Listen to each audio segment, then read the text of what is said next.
Welcome back to the Eat, Drink, Explore radio network. Here now is your fabulous host, Mr. Randall White. And a very good morning to you. And it's not just me for this segment. It is Randall White, but also Patty Pyburn, my co-host and good friend. I'm bringing Patty into the show because I am a tomato lover. I could eat fresh garden tomatoes nonstop and do during the summer. As soon as they're still green at my house, but they'll be red at some point. There. Right. Patty is someone that still needs to be convinced when it comes to the tomato.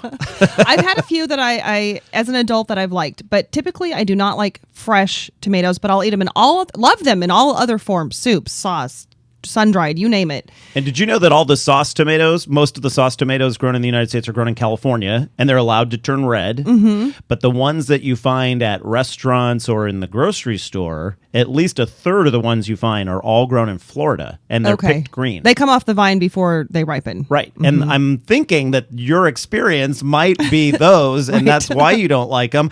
To delve more into the history of the tomato and what went wrong is Barry Estabrook. He wrote a fabulous book called Tomatoland. I highly recommend it. He also has a fantastic website called politicsoftheplate.com. Barry, welcome to the show. Hi. Fantastic. Glad to be here. Well, nice to have you, and I couldn't put your book down. I learned a lot. First of all, I had no idea that tomatoes came from South America originally. Well, yes, they did. And in fact, they come from, some of the most inhospitable places on the planet, the deserts of far western South America, from Ecuador down to Chile. The Atacama Desert is the driest place in the world, is it not? Well, parts of it certainly are. There are areas that have never recorded rainfall. And surprisingly, wild relatives of tomatoes live in those areas. They get the moisture they need from mist that comes in off the Pacific Ocean. But those tomatoes that you would find still, wild tomatoes growing in that portion of the world, are not the tomatoes that we find on our plates today, right?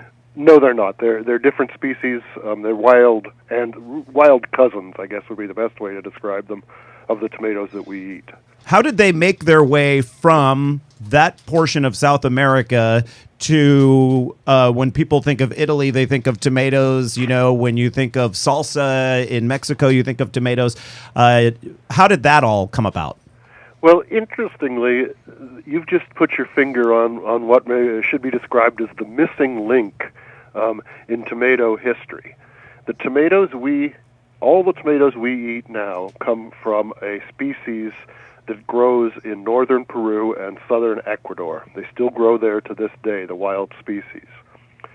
But for some reason, and again, no one knows why, they weren't ever domesticated in that region. The first people to domesticate them were the Mayan people of southern Mexico. That's more than 1,000 miles away. And no one really understands why that happened, but it did. They were taken to that area of Mexico and domesticated. And by the time the Spanish conquistadors arrived in the 1500s in Mexico, they were a common part of the diet, and it was the conquistadors who took these weird tomatoes that had never before been seen in Europe back home with them. And they spread throughout Spain and Italy just geographically, because that's where they were brought back initially. I think it's funny, in your book you mentioned that in England they didn't eat the tomatoes. They actually thought they could make you sick, and they used them decoratively. Yeah, in fact, they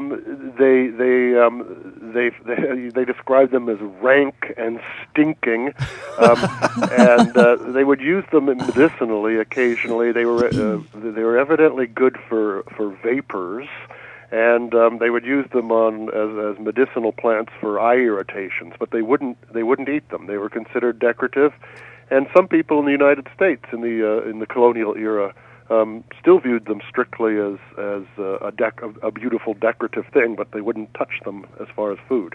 Well, that has certainly changed, and now let's fast forward to modern day, and how on earth did a place like Florida, with its sandy soil and extreme humid conditions, become one of the top tomato growing regions in the U.S.?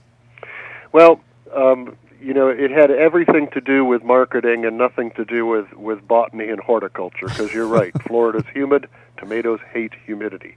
And Florida's where tomatoes are growing is it's sand. It's just like Daytona Beach. They have to pump all the nutrients in to get a crop. Mm-hmm. However, Florida happens to be within a 36-hour tractor-trailer drive from Boston, New York City, Atlanta, Chicago, St. Louis, Minneapolis, a huge population.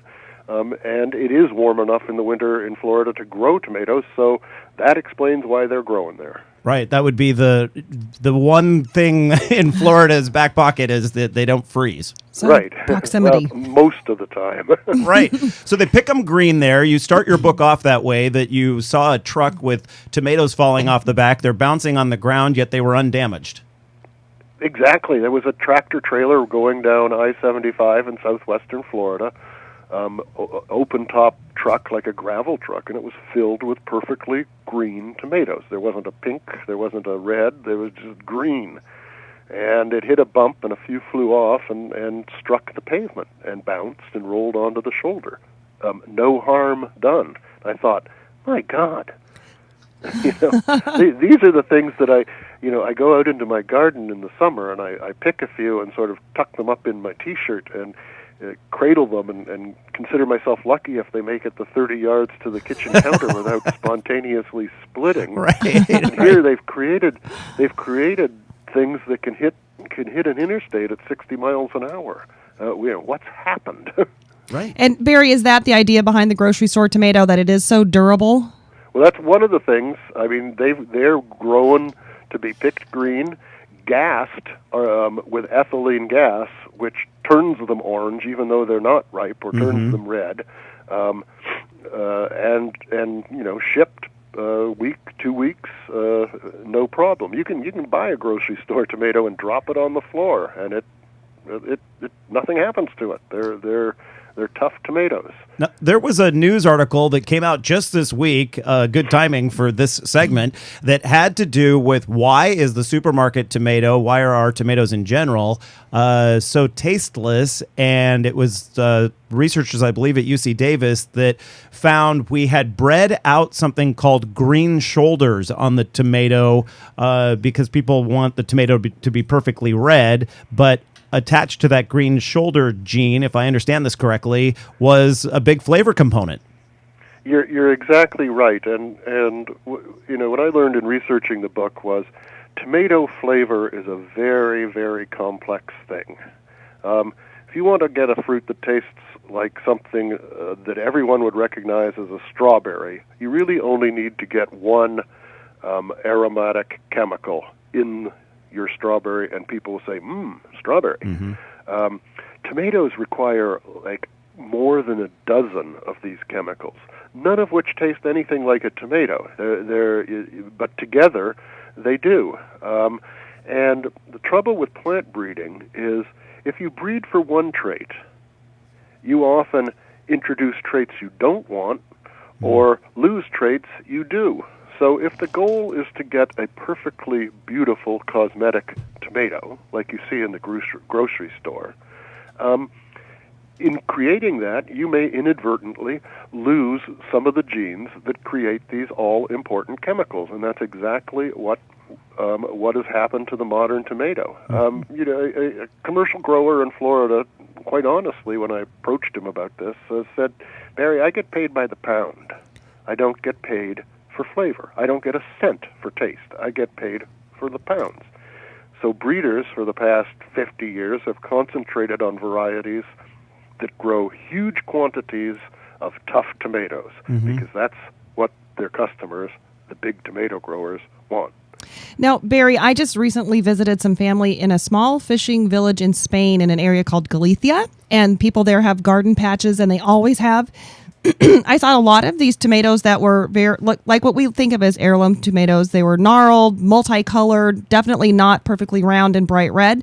What's the difference between what we see in the grocery store and like what we consider an heirloom tomato?